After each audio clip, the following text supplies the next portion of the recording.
বাংলাভাষীদের কাছে আমার বিশেষ অনুরোধ, আপনারা কেউ চিন্তা ভাবনা করিবেন না। আজ থেকে এসআইআর চালু হয়েছে। বিজেপি বাংলায় যত ছলচাতুরি করুক, ওরা ক্ষমতায় আসতে পারবে না। 26-এর ইলেকশনে আমাদের বাংলার জনগণ এবং মায়েরা, বাবারা সকলেই মিলে বিপুল ভোটে মা মাটি মানুষ তৃণমূল পার্টিকে জয়যুক্ত করে আগামীবার চতুর্থবারের জন্য মুখ্যমন্ত্রী হতে চলেছে মমতা ব্যানার্জি।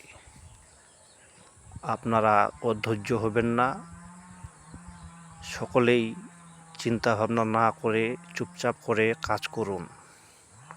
তার জন্য আমাদের বাংলার মাননীয় মুখ্যমন্ত্রী মমতা ব্যানার্জি আছে। ধন্যবাদ।